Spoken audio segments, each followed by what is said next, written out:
Thank you so much. Thank you to Matthew and to Duncan for giving me this opportunity to make a presentation about India. And it's very domestic, but then it raises a very important issue in terms of land grabbing. But I'm addressing this issue particularly not as a criminal lawyer. I must say I don't have criminal law expertise. I'm not a criminologist. I'm an environmental lawyer, but I look from the angulation of human rights, social justice issues, and how it really fits into the scheme of things. The report talks about land grabs should be made as an environmental crime. But the real question is it really going to be done? Because when you have powerful and vested interests coming up, it becomes a really contentious issue. I pick up from Barbara's presentation in the morning, where she talks about that we need to give a broader perspective to these elements. We need to bring in the human rights elements because the realities on the ground are very different. And this is exactly what I'm going to talk about, particularly in terms of contradictory legal responses which are coming from the government, and what kind of a situation it creates whereby land grab becomes a very contentious issue. Before we really go into this question, every question or every contentious issue has to be linked into a historical perspective. So I start from the colonial Raj, when the Britishers were ruling India, and then I move on to the present situation as to what the government is trying to achieve, particularly when we talk about India as the world's largest democracy.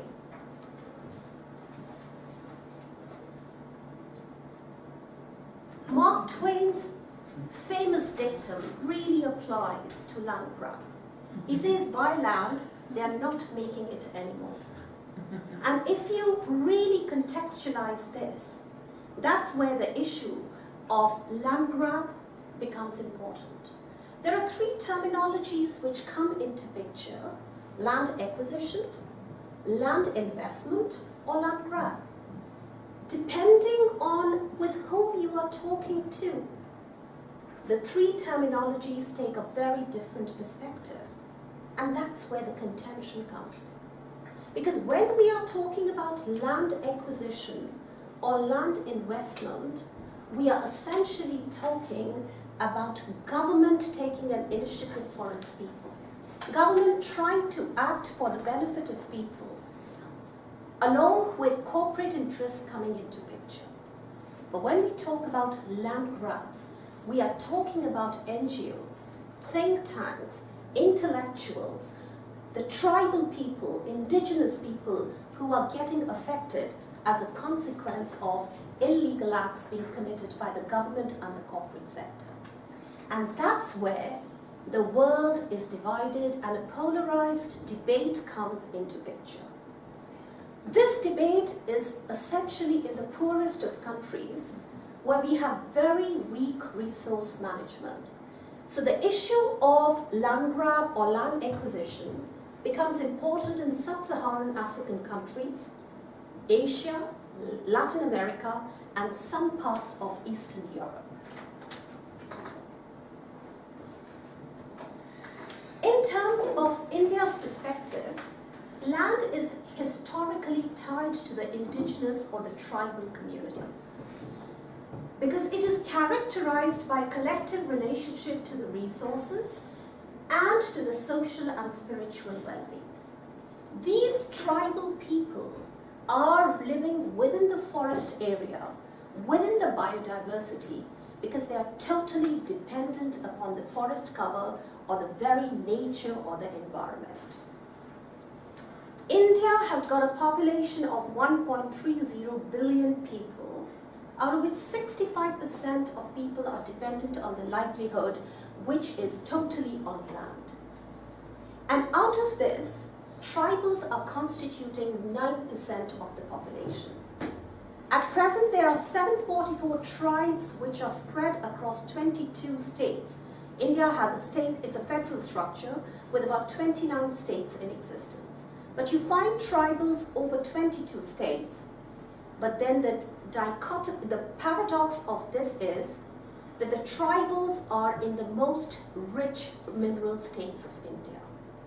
And that is where the problem comes, because 70% of the mineral resources are in these 3 states, but 40% of people are living below poverty line. Now that's another question, how do we define poverty line? Because anybody who's earning less than $1 a day is considered as a poor person.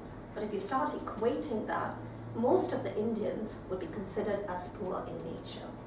So we have got about 26 million tribal people who are living in these 3 states, which are the richest states in terms of minerals, but the poorest in terms of their livelihood. How did this land displacement or land investment really come about in India? And this essentially came about during British Raj, when the Land Acquisition Act was passed in the year 1894. And the whole purpose was, there were 2 words which were being used: public purpose.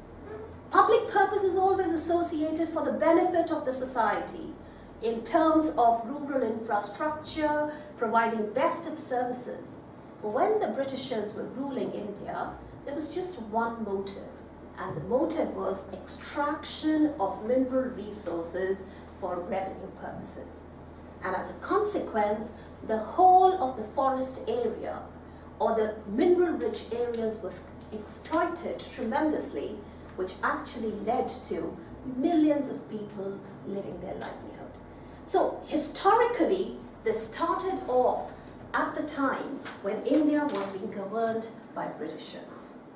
It is not to say that I have become a British citizen, but then the harsh reality is that that is how it went on. Post-colonial India from 1947 onwards came up with a new mantra which was known as nation building. And in this nation building exercise, once again the Indian government used this Land Acquisition Act of 1894. And this act continued for more than 124 years, and it's only in 2013 that this act was repealed. Again, the whole purpose which came about was public purpose. We need to develop. And land acquisition took the model of an economic development in order to have an inclusive society where special economic zones were created and the larger interest of the society was taken into account. So land acquisition essentially became a tool in the hands of the government for exploitation of resources. And the point which I'm trying to make is that essentially the real abuse and misuse of this act came in independent India. The political strategy of performative statement language with development discourse really started taking the toll. And every government started talking about, we want to improve the quality and life of the people. We want the poorer section of the society to get merged with us. And therefore the best way to do is that we want development, but in doing so development, let us take the land of the people where they are living. And the worst became in 1990s when India opened to the foreign direct investment. FDIs came about because it became a liberal economy. And this liberal economy asked for capital investment and business profits. And all the multinational companies started coming in India, and along with the government started exploiting the resources that were available, particularly marginalizing the already marginalized people by taking away the land. And eventually, this land acquisition or land development took the character of land grabbing. What this Land Acquisition Act did was that the poorer section, especially the indigenous people or the tribal people, their lands were transferred at a nominal rate to the government as well as to the corporate sector, whereby the state was promoting its interest without taking into account the rights of the tribal people, without giving them proper compensation or adequate rehabilitation. The end result is that there are more than 100 million people who are displaced. The latest, the statistics are not very clear, but whatever literature is available, you can see the impoverished, the poor, the illiterate, who are the most affected as a consequence of this kind of an activity. Not only were the people affected, but even the environmental degradation had its impact. This land grab, I'm specifically focusing on mining issue, but then it is all over in terms of rural infrastructure and other developments. Environmental degradation was found in these mining areas, the 3 states which I've talked, Odisha, Jharkhand and Chhattisgarh. You can see how the mines, how the areas were taken away, mining extraction is taking place, and this mining impact goes through its entire life cycle. From the time when there is prospective and exploration of mines, to the time when it's operating, to the closure, and even abandoned mines. There are more than 2,000 abandoned mines which are lying in that area, which has got really toxic sludge within its fold. The mineral areas are at stake. It's just not forest, it's just not people, it's just the environment, the sources, the basic sources that are getting affected. The issues of pollution are too many: water, air, noise, waste, and ultimately it is impacting on the lives of the people. So what is happening is, with this land grab kind of a thing, people are getting displaced. Simultaneously, the area in which they are living is environmentally degraded. And the whole issue that comes about is, what is the quality of life which you have? So as a consequence, this land grab has got both ecological and social footprints attached to it, which are gigantic in nature. Here is a couple whose land has been taken away, and it has been started off. There are mines which have been started off. They have not been compensated, and if they make a complaint, the police first of all refuses to register it, and then the mafia culture is so strong that ultimately either it leads to their murder, or to their kidnapping, or to cases like rape. Environment is degraded, people, health and safety issues are immense. There is nothing like anywhere somebody can go and complain about these matters. The corporate sector is so strong, and this corporate sector is getting support from the government, because ultimately there is a vested interest which is there, where both of these organizations are working together. And as a consequence of this kind of relationship, there are extreme protests that are taking place against land grab, pollutions, and forced evictions. So poverty, dispossession, and conflict have become the law of the land, particularly in this area. And when you have, these are insurgent, there is a lot of insurgency that has come about, and there is no guarantee for life that has been provided, which has actually made this issue very debatable. And as a consequence, the NGOs have taken up the work at an international level to highlight the complexities that are associated with the problems when state is acting in connivance with the corporate sector in terms of these issues. Because of this kind of a criticism at an international level, India is very conscious of its standing at international level, because they want to be projected as good international citizens. Because of this kind of an outcry, there have been some legislations which have been passed, which are pro-people and environment protection laws. And the issue of free, prior, informed consent and the meaningful consultation with the affected people has become the tone of the government. So there have been legislations like the Scheduled Tribes and Traditional Forest Act. It says it tries to do away with historical injustices, It is based in a rights-based language. It empowers the tribal people because it says if land is to be taken, the village councils have to be consulted. Similarly, there's another act of 1996, Panchayat Extension Act. It's a people-centric governance where both the formal and the informal institutions come together, and again it says that the village councils have to be consulted before the land is taken away. Again, a 2013 act which repeals the 1894 draconian law also talks about land acquisition is not possible unless and until 80% of the dispossessed people are being consulted. So there is a movement to provide for pro-people laws in trying to protect the rights, in trying to ensure that the tribal people get their customary rights in that regard. Environmental impact assessment also talks about there has to be prior public hearing that has to be given. No doubt these laws are very attractive, but the biggest problem which is coming is essentially it's based upon political compromises and corporate pressure. And the reasons are, these are not user-friendly legislations. Because what these legislations say is, if the tribal person feels that its land is being taken away, they must provide evidence to the courts. I mean, these are illiterate people. They don't even have records whether they have lands in their hands or not. Leave aside producing evidence in that regard.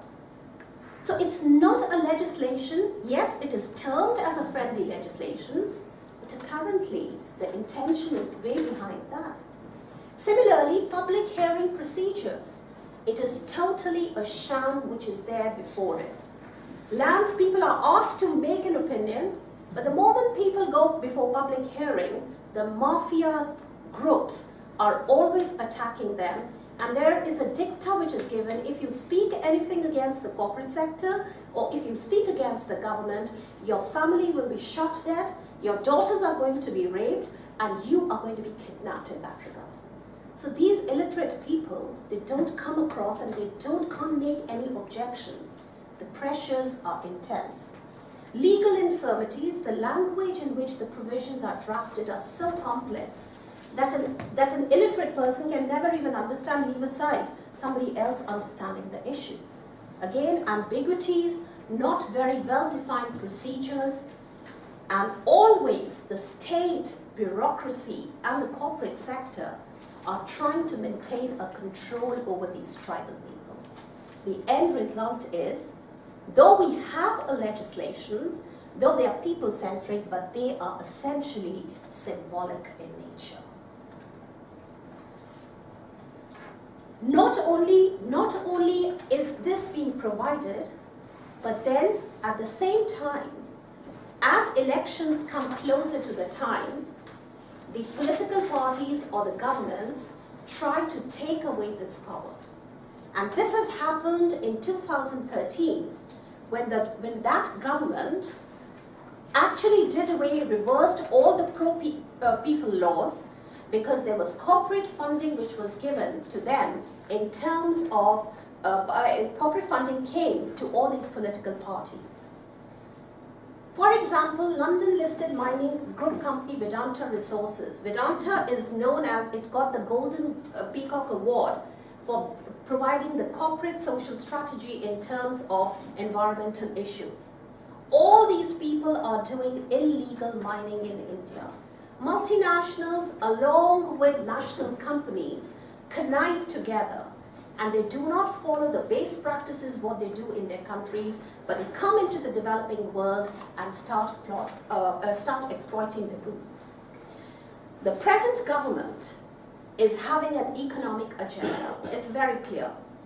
Though they talk about the rhetoric of sustainable development, the rhetoric of protecting the rights of tribal people keeps on going throughout India, but the reality is it's very myopic and it is economically blinkered approach.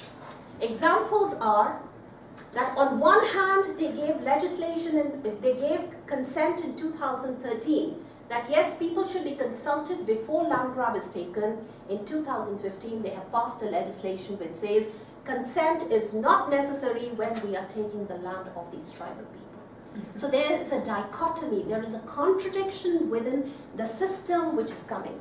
And what has happened is, it has undermined democracy and rendered the affected voiceless. The environmental procedures are not followed. It's a short shrift. Government has a clear agenda, development at any cost whatsoever. And as a consequence, there is a diluted public hearing. World Bank says, the 2016 report says, that environmental degradation is 5.9% of the GDP as compared to the national growth income. But the only light which we have in India is the Supreme Court. And often a question is asked, Badr was talking about in the morning, that legislature should legislate. But what happens in countries where the executive and the legislature is conniving? It's a state-facilitated activities which does not take into account the rights of the people. And it is in those countries the judiciary becomes very important. And that is what has happened in India, where cases like Vedanta and POSCO have come up. These are multinational companies working with Indian counterparts, where the court has said, give hearing to the affected party. It's only after that that you can talk about taking their land away. And that's where I'll just take 2 minutes. The question comes, is land grabbing an environmental crime? Since morning, there's a debate, I've listened to the presentations and everybody is talking about, because it is an illegal act, it becomes an environmental crime. But the answer to these questions is not simple. I just pose that I think it is I argue that answer is by looking both backwards and forward. And when we look backward, we are talking not only at the time of implementation of law, but we are talking about the stage when the laws are being made. Where the laws are being made which are favoring collision between political power and economic interests, that promotes poorly drafted laws, and which leads to ineffective enforcement, which is posing threat to the environment, it is definitely a case of environmental crime. And it is this lawmaking which, if we take forward, is providing a facilitated platform for consequential criminal activities. Activities like assault, kidnapping, murder, rape, intimidation, fraud, and these are all associated with land grab cases. And it's just not India, it is at the global level. So therefore the answer is yes. Under the law, land grab is not a crime. But then the harsh reality on the ground is that it is facilitating crime. It is definitely an issue that really needs to be relooked into, particularly when you have a state-facilitated issue coming.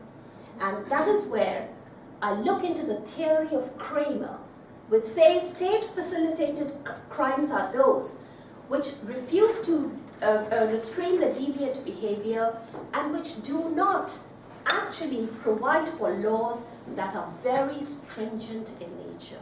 These are the acts which are actually resulting in ill health, financial loss, cultural destruction, and we are not getting support in terms of protecting the rights of the people.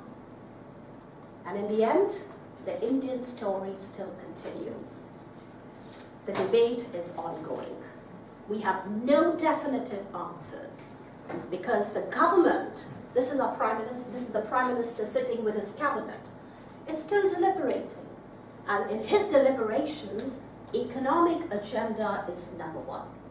An economic agenda can only be fulfilled when you have the corporate sector coming into picture. Judiciary is playing its own part, but ultimately, land grab has become legal in nature. So what you could not do illegally, now you are permitted to do legally. And that is where the protest goes on. It's a voice which will never be heard because the economic interests are so strong enough, and these people are the weakest of the whole society.